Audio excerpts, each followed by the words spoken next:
कैलाश और वैकुंठ आदि की उत्पत्ति। ब्रह्मा जी बोले, हे नारद, जब सनातन शिव अंतर्ध्यान हो गए तब मैंने हंस का और विष्णु ने वराह का रूप बनाया, क्योंकि हंस के ऊपर जाने की गति निश्चल होती है और शीर विवेक के कारण तत्व ज्ञान को जानने में, तत्व का निर्णय करने में समर्थ है, और वाराह की गति नीचे जाने में निश्चल होती है।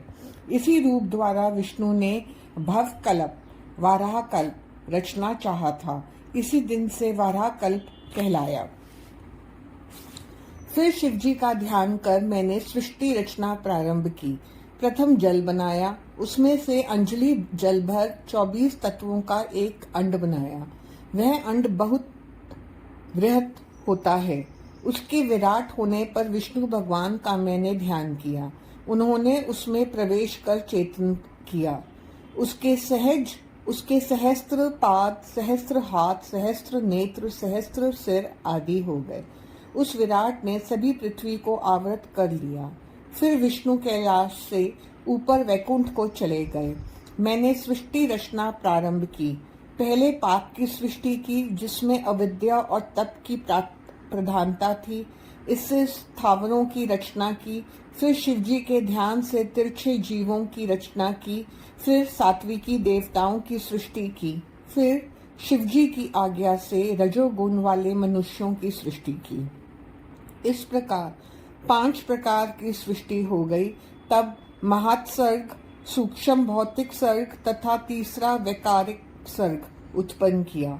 वैकारिक सर्ग से प्राकृतिक सृष्टि 8 प्रकार की हुई। जब इसमें विकृति हुई तो नवा कुमार सर्ग उत्पन्न हुआ। फिर उपयोगी दिग्वात्मा सर्ग उत्पन्न हुआ, जिसमें संकादिकों का महान कौमार वर्ग सर्ग उत्पन्न हुआ। ये मेरे मानस पुत्र कहलाए। जब मैंने इन्हें सृष्टि रचने को कहा तो मेरे नेत्रों से आंसू टपकने लगे। विष्णु के कहने पर शिवजी का तप किया। तब मेरी बाहों और नासिका के मध्य से विभूति तथा अर्धनारीश्वर शिवजी प्रकट हुए। उन्हें देखकर मैं प्रसन्न हुआ और उनसे कहा, हे देव, आप जन्म मरण वाले प्रजाओं की रचना कीजिए। शिव ने ऐसा न करके मुझे ही सृष्टि रचने का कार्य सौंपा। मुझे माया रहित रहने पर वरदान दिया तथा अंतर्ध्यान हो गए। सृष्टि की उत्पत्ति।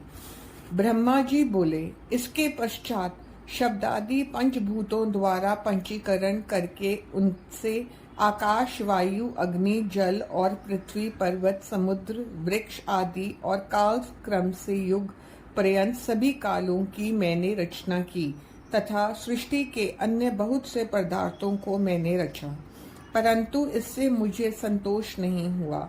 मैंने अम्बा सहित शिवजी का ध्यान कर अन्य सृष्टि के पदार्थों की रचना की।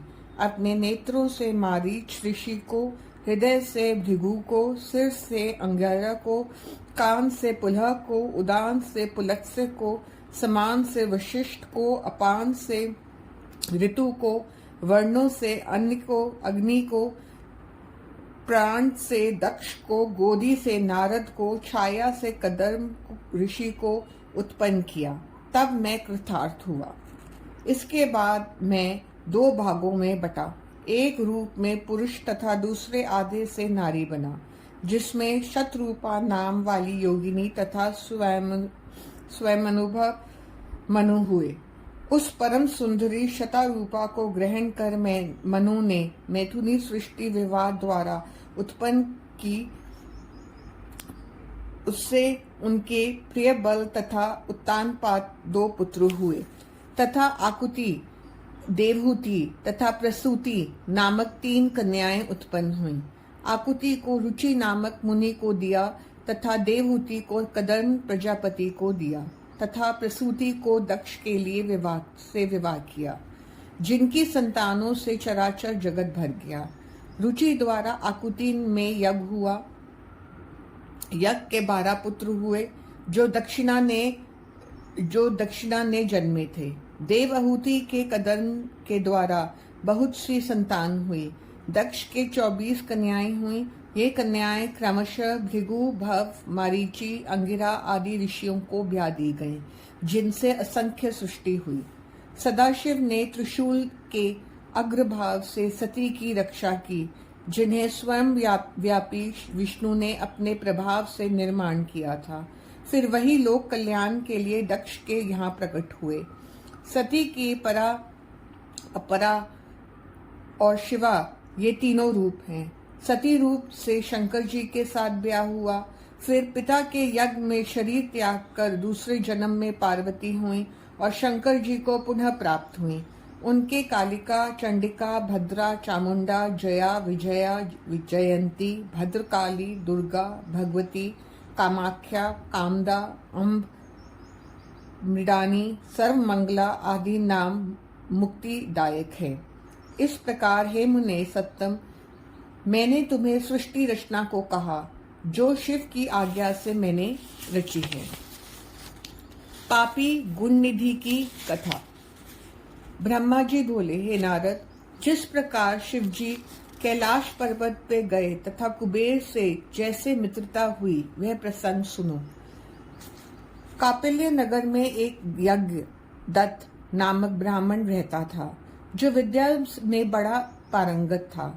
उसके गुण निधि नामक एक पुत्र था। उसकी उम्र 8 वर्ष की थी। उसका यज्ञोपवीत संस्कार भी हो गया था। वह अनेक विद्याओं का ज्ञाता भी हो गया था, परंतु पिता से छिपकर वह जुआ, खेल कूद और गाने बजाने वालों का साथी हो गया। माता के कहने पर भी पिता के पास नहीं जाता था। पिता दीक्षा या यज्ञादि से निवृत्त होकर लौटने पर पत्नी से पूछते कि गुण निधि कहाँ गया, तो माता एक पुत्र होने के कारण पति को ठग लेती। कहती कि यहीं कहीं अभी अभी चला गया है, शायद पूजा, स्नान या देवताओं के लिए पुष्प आदि लेने गया है। माता नित्य पुत्र को समझाती, परंतु वह नहीं मानता। एक दिन पिता की अंगूठी ही चुरा कर ले गया। पिता ने एक जुआरी के हाथ में उसे देख लिया। पूछने पर ज्ञात हुआ कि यह तो गुण निधि ने लाकर दी है। यही नहीं, उसने और भी धन लाकर जुआरियों को दिया है। आश्चर्य है कि तुम जैसे पंडित अपने पुत्र को जान नहीं पाए। पंडित का सिर लज्जा से झुक गया। वह लज्जा के मारे सिर मुंह को वस्त्र से ढक कर घर आया। पत्नी ने क्रोध में बोला कि हे धूर्त पत्नी को क्रोध से बोला कि हे धूर्त पत्नी, तेरा पुत्र गुण निधि कहाँ गया और मेरी वह अंगूठी कहाँ है? पत्नी ने कहा, मुझे इस समय याद नहीं, कहीं रख कर भूल गई होंगी। यज्ञदत्त क्रोध करके बोला, सत्य है वह, हे उस पुत्र को जन्म देने वाली तू बड़ी असत्यवादिनी है। मैं जब जब पूछता हूँ कि पुत्र कहाँ है तो तू झूठ बोलकर बहला देती थी। अन्य वस्तुएं भी घर में देखने पर गायब थीं। पुत्र के बिगड़ने में माता का दोष देखकर उस ब्राह्मण ने जल लेकर दोनों को तिलांजलि दे दी तथा किसी अन्य क्षेत्र ब्राह्मण कन्या से दूसरा विवाह कर लिया। ब्रह्मा बोले, हे नारद, जब यह समाचार ब्राह्मण के पुत्र को मिला तो वह गृह त्याग कर कहीं दूर अपने भविष्य के बारे में सोचने लगा। कभी माता की ममता का तथा कभी पिता की धर्मज्ञता का स्मरण करके अपनी मूर्खता पर पश्चाताप करने लगा। इस प्रकार चिंता से व्याकुल हो सायंकाल को एक शिव मंदिर के पास जाकर बैठ गया। वह भूख और प्यास से व्याकुल था। वहीं पर कोई जन सपरिवार शिवरात्रि का पूजन करने आया था। उसने पूजन कर घर से लाए पकवान आदि को शिव पर चढ़ाया और सभी सो गए। तब यात्री में भूख से पीड़ित यज्ञदत्त के पुत्र ने छिपकर मंदिर में प्रवेश किया और जितना भोग शिवजी पर चढ़ा था सबको लेकर चंपत हो गया। किंतु उसी क्षण उसके पैरों की आवाज से सभी लोग जाग उठे। उसे भागते हुए पकड़कर रक्षकों ने ऐसा मारा कि वह मर गया।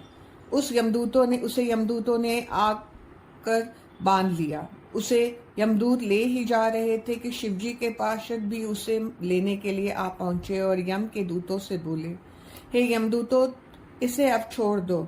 इसने जितने पाप किए हैं वहाँ कुछ धर्म भी बना है। जैसे शिवलिंग पर गिरती हुई दीपक की छाया का इसने निवारण किया और रात्रि में इसने अपना वस्त्र फाड़कर दीपक में बत्ती भी डाली है। उसी प्रसंग से इसने शिव गुणों का श्रवण भी किया है।